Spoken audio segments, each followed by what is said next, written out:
এই মুহূর্তে পাওয়া আপডেট বাংলা সংবাদে আপনাদেরকে স্বাগত। শুরুতেই জানাবো সংবাদের শিরোনাম। অবশেষে ধরা পড়ল নির্বাচনে কারচুপি, ফলাফল বাতিল ঘোষণা দিয়ে জাতিসংঘের রেড সিগন্যাল, গভীর সংকটে নতুন সরকার। এই সুযোগেই ঢাকা ৮ আসনে ভোট পুনর্গণনার দাবিতে লিখিত অভিযোগ করলেন পাটোয়ারি। এদিকে আওয়ামী লীগ ফেরার প্রশ্নই আসে না, আওয়ামী লীগ দেশেই আছে বললেন সজীব ওয়াজেদ জয়। দর্শক, ঘনীভূত হচ্ছে কঠিন থেকে কঠিনতম সংঘর্ষ।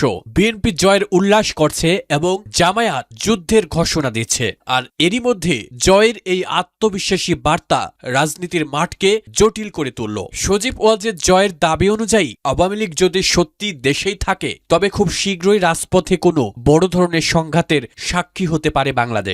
লড়াই এখন কেবল ক্ষমতার নয়, বরং অস্তিত্বের। দর্শক, এ সম্পর্কিত আপনার গুরুত্বপূর্ণ মতামতটি কমেন্টস বক্সে জানিয়ে দিবেন। এতক্ষণে সংবাদের শিরোনামগুলো শুনছিলেন, এবারে জানাবো বিস্তারিত।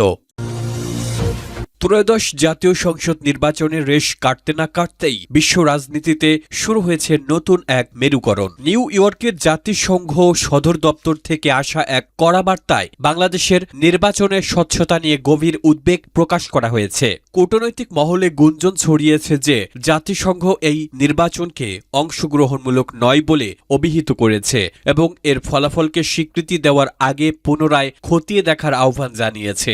এই বার্তার পর নবনির্বাচিত সরকারের শপথ গ্রহণ এবং আন্তর্জাতিক বৈধতা এখন সুতোর উপর ঝুলছে। জাতিসংঘের মহাসচিব আন্তোনিও গুতেরেসের মুখপাত্রের দেওয়া বিবৃতিতে বলা হয়েছে, বাংলাদেশের একটি বিশাল রাজনৈতিক অংশকে বাইরে রেখে এবং আন্তর্জাতিক পর্যবেক্ষকদের অনুপস্থিতিতে যে ৫৯% ভোটার উপস্থিতি দাবি করা হচ্ছে তা প্রশ্নাতীত নয়। জাতিসংঘ মনে করে প্রকৃত গণতন্ত্রের জন্য সব পক্ষের সমান অংশগ্রহণ অপরিহার্য ছিল। জাতিসংঘের এই অবস্থানকে শেখ হাসিনা ও আওয়ামী লীগ তাদের নৈতিক বিজয় হিসেবে দেখছে। তারা দাবি করছে জাতিসংঘ পরোক্ষভাবে এই ফলাফল বাতিলের পক্ষেই সওয়াল করেছে। জাতিসংঘের এই বার্তার পরপরই জামায়াতে ইসলামী ও বাম দলগুলো রাজপথে নেমে এসেছে। তাদের দাবি, যেহেতু আন্তর্জাতিক মহলে এই ভোটের কোনো গ্রহণযোগ্যতা নেই, তাই অবিলম্বে এই ফলাফল বাতিল করে তত্ত্বাবধায়ক সরকার এর অধীনে পুনরায় ভোটের তারিখ ঘোষণা করতে হবে। অন্যদিকে বিএনপির নেতৃত্ব এই বার্তাকে অভ্যন্তরীণ বিষয়ে হস্তক্ষেপ হিসেবে বর্ণনা করে রাজপথে শক্ত অবস্থানের ঘোষণা দিয়েছে। ঢাকা বিশ্ববিদ্যালয় থেকে শুরু করে সারা দেশের গুরুত্বপূর্ণ পয়েন্টগুলোতে এখন থমথমে অবস্থা বিরাজ করছে। নির্বাচনের ৩ দিন পর জাতিসংঘ যখন ফলাফল নিয়ে প্রশ্ন তুলেছে, তখন বাংলাদেশের সামনে বড় দুটি পথ খোলা। হয়তো আন্তর্জাতিক চাপ মেনে নিয়ে পুনরায় নির্বাচনের পথে হাঁটা, অথবা নিষেধাজ্ঞার ঝুঁকি নিয়ে একতরফা সরকার পরিচালনা করা। ডক্টর ইউনূসের বিদায়ী প্রশাসন এবং হবু সরকারের জন্য এটি এখন সবচেয়ে বড় চ্যালেঞ্জ। ঢাকা ৮ আসনে ভোট পুনর্গণনার দাবিতে লিখিত অভিযোগ পাটোয়ারির। ঢাকা ৮ আসনের নির্বাচন ও ফলাফলে অনিয়মের অভিযোগ তুলে ভোট পুনর্গণনার দাবি জানিয়েছেন জাতীয় নাগরিক পার্টি মনোনীত প্রার্থী নাসির উদ্দিন পাটোয়ারি। শনিবার ১৪ ফেব্রুয়ারি প্রধান নির্বাচন কমিশনার বরাবর দেওয়া এক লিখিত অভিযোগে তিনি এই দাবি জানান। অভিযোগপত্রে নাসির উদ্দিন পাটোয়ারি উল্লেখ করেন, ১২ ফেব্রুয়ারি অনুষ্ঠিত নির্বাচনে বিএনপি প্রার্থী মির্জা আব্বাস উদ্দিন আহমেদ ও তার অনুসারীরা ভোট রিগিং, প্রভাব বিস্তার এবং ফলাফল আটকে রাখা সহ নানা অনিয়ম করেছেন। পাটোয়ারি অভিযোগ করেন, অনেক কেন্দ্রে বাতিলকৃত ভোটগুলো ধানের শীষের অনুকূলে গণনাভুক্ত করা হয়েছে। তিনি দাবি করেন, সংশ্লিষ্ট প্রিজাইডিং অফিসার ও রিটার্নিং অফিসার এই অনিয়মে সরাসরি জড়িয়ে পড়েছেন এবং রিটার্নিং অফিসার অবৈধভাবে মির্জা আব্বাসকে বিজয়ী ঘোষণা করেছেন। সার্বিক বিবেচনায় নাসির উদ্দিন পাটোয়ারি ঢাকা ৮ আসনের ফলাফল স্থগিত করে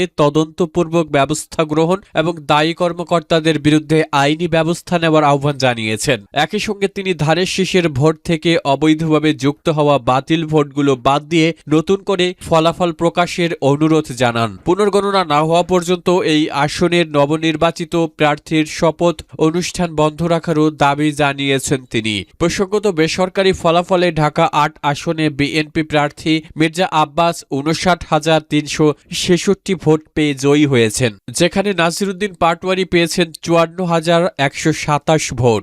এবার ওয়াশিংটন থেকে এক শক্তিশালী বার্তা নিয়ে হাজির হলেন সজীব ওয়াজেদ জয়। সামাজিক যোগাযোগ মাধ্যমে দেওয়া এক ভিডিও বার্তায় তিনি বর্তমান নির্বাচনকে প্রহসন হিসেবে অভিহিত করেছেন। তবে তার সবচেয়ে আলোচিত মন্তব্যটি ছিল আওয়ামী লীগের রাজনীতিতে ফেরা নিয়ে। জয় স্পষ্ট ভাষায় বলেছেন, আওয়ামী লীগ ফেরার প্রশ্নই আসে না, কারণ আওয়ামী লীগ এই দেশেই আছে। তার এই বক্তব্যে ইঙ্গিত পাওয়া যাচ্ছে যে দলটি নিষিদ্ধ হলেও রাজপথ থেকে তারা হারিয়ে যায়নি। সজীব ওয়াজেদ জয়ের মতে আওয়ামী লীগ কোনো ভুইফোড় দল নয় যে তাদের বাইরে থেকে ফিরিয়ে আনতে হবে। তিনি দাবি করেন, দেশের প্রতিটি পাড়া মহল্লায় আওয়ামী লীগের কোটি কোটি সমর্থক ও কর্মী রয়েছে, যারা বর্তমানে চাপের মুখে কৌশলগত নীরবতা পালন করছে। জয় বলেন, আওয়ামী লীগ এদেশের স্বাধীনতার দল, এদেশের মাটির দল। আমাদের 40% বেশি ভোট ব্যাংক রয়েছে। এই বিশাল জনগোষ্ঠীকে বাদ দিয়ে বাংলাদেশের রাজনীতি কল্পনা করা মানে নিজেকে বোকা বানানো। জয়ের এই দাবি মূলত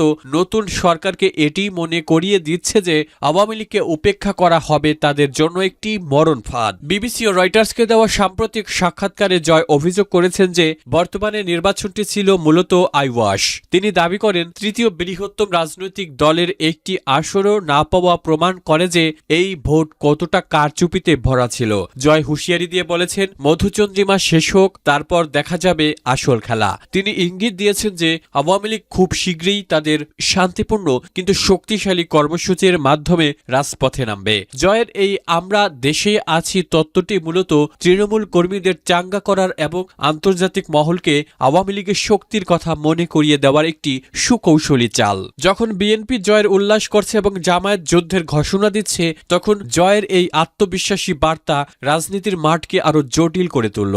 শেখ হাসিনা ভারত থেকে এবং জয় যুক্তরাষ্ট্র থেকে যে চাপ তৈরি করছেন, তা নতুন সরকারকে বড় ধরনের কূটনৈতিক ও অভ্যন্তরীণ সংকটে ফেলতে পারে। সজীব ওয়াজেদ জয়ের দাবি অনুযায়ী আওয়ামী লীগ যদি সত্যি দেশেই থাকে, তবে খুব শীঘ্রই রাজপথে কোনো বড় ধরনের সংঘাতের সাক্ষী হতে পারে বাংলাদেশ। লড়াই এখন কেবল ক্ষমতার নয়, বরং অস্তিত্বের।